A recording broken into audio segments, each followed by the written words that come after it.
Hello everyone, this is a bit of a different setup. You are actually sat on my TBR stacks, which is going to be the topic of today's video. I thought it would be fun and also challenging, my favourite things to do in life are fun and challenging, to look at my two stacks of my TBR and to pick the books that scare me the most intimidating books on my TBR, and just fucking read them. I imagine I will do a reading vlog, and it might be a rough few months, not gonna lie. I am about halfway through my current book, and once I finish that, I think I will just go and read these books that I pick out today. So I'm gonna turn you around, pick out basically every book that scares me on my TBR for different reasons, talk through those books, explain why they scare me, and I think then pick maybe 5 of those. To be fair, it depends how many there actually are. I haven't done a count. Maybe we say the end goal, rather than having like a February TBR, for example. I'm filming this on the 28th of January.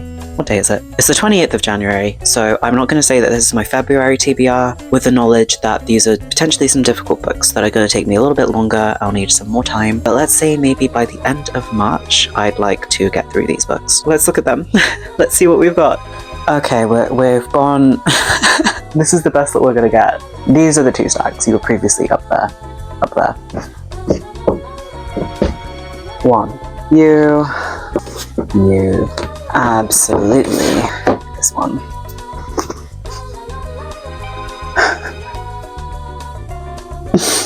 There we go. Don't mind my bent candle, by the way. I don't know how you end up doing something like that. It was in my storage for a while, and when I got it out, it was bent, so... Alright, so we have 8 books here, and I think I have a total of 28 books on my TBR, 36 books on my TBR, and being scared of 8 of them is not bad. Let's talk through them. The first one is 1984 by George Orwell. My reasoning for being intimidated by this book is it's such a frequently referenced book in terms of politics, and it's just such like a cultural cornerstone. I think with books like this, I am scared that I won't get it.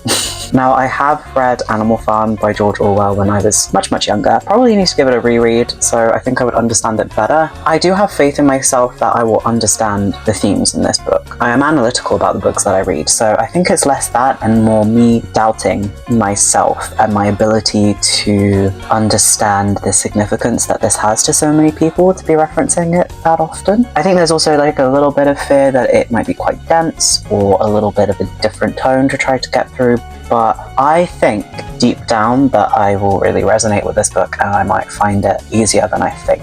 But it is one of those that I look at and I'm like, don't want to read that because I'm scared I won't get it. Otherlands by Thomas Halliday. This is one of those books that I picked up because everyone was talking about it. I liked the cover, and Waterstones was pushing it pretty hard at one point. I was thinking I should delve more into non-fiction. I have such little interest in actually going and reading this book now that when I look at it, it is intimidating to me. But also because I'm pretty sure it is a scientific non-fiction, like a mixture of historical scientific non-fiction, and I don't really think I'm interested in that. Shit. I just am intimidated by this book because I think it's going to be boring. White Teeth by Zadie Smith. This is a bit of a longer book, so that is definitely something that immediately intimidates me. It is 540 pages about. I've never read any Zadie Smith, and I know that she is highly acknowledged in the literary world, so that intimidates me because I've never read her before. And again, it's that fear of what if I don't get it? What if I don't enjoy it? Which is something I need to work on. I need to stop getting intimidated by not enjoying the same things that other people do, or like feeling let down. I'm a bit worried that I'll feel let down by it. And the length. I prefer shorter books. I don't even know what this book is about. Yeah. This is a generous, big-hearted novel adored by critics and readers alike. Why does that scare me? I've talked about this one many times. The Vampire Lestat by Anne Rice. This is also a big book. Pretty much probably the same. Yeah, 550 pages. I did not enjoy reading Interview with a Vampire, so that intimidates me. But also, I've heard that this one is much more entertaining. It's from the perspective of Lestat, who is like a much more eclectic narrator. I think this one will be more entertaining. I am a mixture of excited and terrified to read this one. I want to read it before the TV show comes out. This one you're just going to have to trust me. There's no front cover and all the gold etching has disappeared. I bought this second secondhand in this amazing secondhand store near me. This is Wuthering Heights by Emily Bronte. Yes, this is partly inspired by the fact that the movie adaptation, the most recent movie adaptation, is coming out soon. I don't know if I'm even going to go watch that. I think Wuthering Heights is, again, such a cultural cornerstone for so many people, and strange that I haven't read it. So it's one of those ones I've always been meaning to read, but I don't enjoy classics. I just don't. And I found that modern Gothic classics is definitely my bag. So maybe Wuthering Heights might be the one for me too. I find sometimes that the language can be really inaccessible, and I was so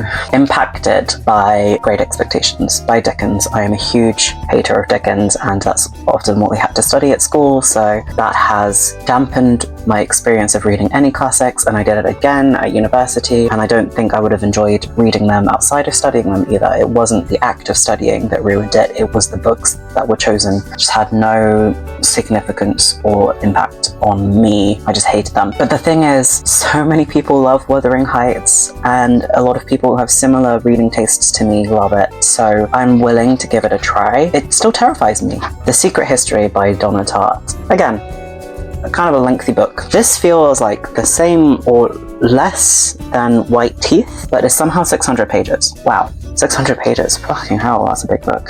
This is also considered a modern classic. I've never read a Donna Tartt book. And The Secret History is so beloved by so many people that I am scared that I'm not going to get it. Again, what if I don't get it? What if I hate it? What if I disappoint everyone by hating such a beloved book? That should not be a driver for me to be intimidated by a book, but it is. I also haven't really read a dark academia book before that I've enjoyed. I have not really gone into that genre before. I don't think it's something I'm going to enjoy. So that is also influencing my decision on this one. Does Never Let Me Go count as dark academia? Because then I have read dark academia and I was not impressed. I didn't like it. I didn't find it interesting or like a fun environment setting for a book. So yeah, that is part of the reason why I'm not sure about The Secret History. Two more. Mary and Sate, Imbecile by Alice Jolly. This showed up in one of my TBR videos where I used my picker wheel to choose my TBR, and this was the book that I vetoed. It's massive. It's massive. Okay, so these are both 600 pages. Hello?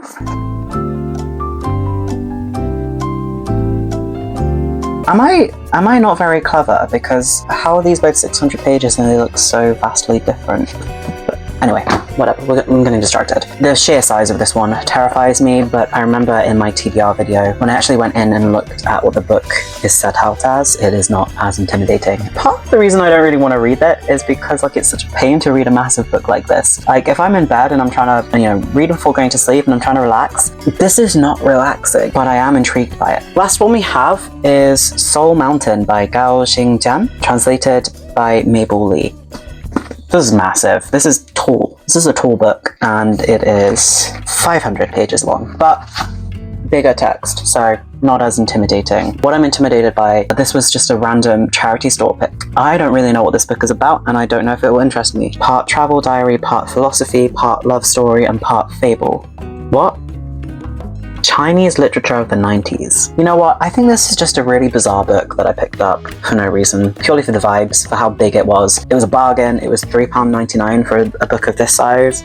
I don't know if I want to read it. It's always been sat at the bottom of every TBR pile I've had because it is the longest, so it provides a good base, and that's all that this has really been for me. I don't think I can take on the task of reading all of these right now. I definitely need something to help get me through, but some of these might be super enjoyable. I'm also, maybe I just need to change my mindset and stop thinking that these are all going to be slogs, because the common theme here is that these are larger books. The larger books scare me. There are 8 books in this pile, and I think I'm going to tackle 5. I was going to say 3.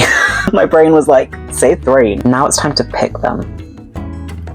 I am going to pick Wuthering Heights by Emily Bronte because the book is coming out in because the movie is coming out in February, and I want to be involved in the conversation, and I just want to understand what people are talking about without spoiling myself or like reading up the plot analysis without having read the book. Wuthering Heights, number 1. The Vampire Lestat by Anne Rice is number 2 because season 3 of Interview with the Vampire, or The Vampire Lestat, is coming out I think in June. That gives me a lot of time, but I want to start it now. So 1984 by George Orwell. I think it's a pretty timely book, and it's one of the smaller ones from this pile, so that's book number 3. I'm happy to take that one. Mary and Sate, Imbecile by Alice Jolly, and then Soul Mountain. We are left with these 3 books that I'm not going to tackle. I was tempted to do Otherlands because that's one I really don't want to read, but I think I'll be pushing myself too hard then. I want to have fun. White Teeth and Secret History. I feel like I will want to read the Secret History at a different point anyway. That's less of a push. I think that's just my own preconceptions getting in the way again. And White Teeth, probably the same. I am more driven to reading these books, which is why I'm not doing them for this challenge. TBR for end of March 2026.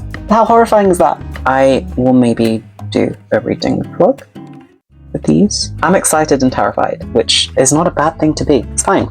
I hope you found this entertaining. I will see you in another video soon. Bye-bye.